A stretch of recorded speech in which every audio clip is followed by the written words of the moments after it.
a ground station nestled in the mountains at Andover, Maine, a signal is sent to a speeding satellite, an historic feat that could reshape man's future. That satellite, of course, is the Telstar, 170 pounds of complex electronic equipment that receives signals beamed from Earth, magnifies them 10 billion times, and rebroadcasts them back to Earth. Pictures, telephone calls, telegraph messages, and computer data all can be handled by the orbiting device. The Telstar receives its power from batteries that are recharged by the sapphire-coated solar cells, which in turn are activated by rays from the sun as it hurtles through space at a low point of 600 miles to a high of 3,500 miles.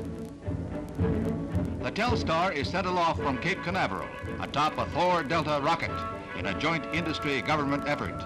The Space Administration team handles the launching for AT&T, and it's a $50 million phone call for the telephone company.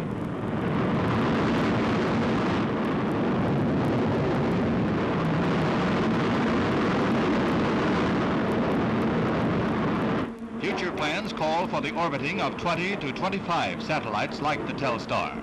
Thus, when one passes out of range of ground stations, another will be coming into position. Presently, along with the ground station in Maine, there is a receiver and transmitter in Great Britain at Cornwall, and in France on the coast of Brittany. Even as Telstar is launched, the French rush to complete their installation to receive a signal that night. Now the rocket climbs far into the atmosphere, and the Telstar is about to separate and orbit the Earth each 2.5 hours.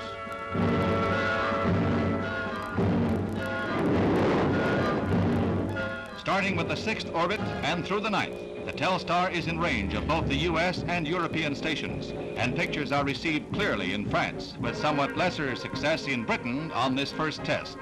The signals are beamed from this 18-story dome that houses the super-sensitive horn weighing nearly 400 tons, an antenna so delicately tuned that it picks up a mere whisper of a signal from the satellite and amplifies it again billions of times for rebroadcast over cables or the air.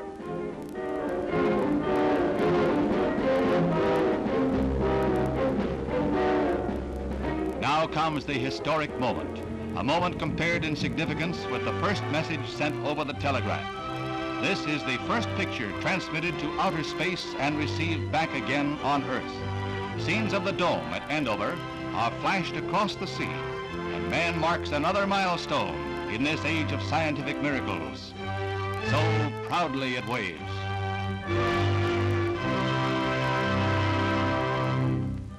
What does the future hold? Well, scientists visualize a belt of Telstars encircling the globe in such a manner that transmission will be continuous around the world. Both sides of the Earth can be in immediate photographic contact, communication that could bring better understanding among men.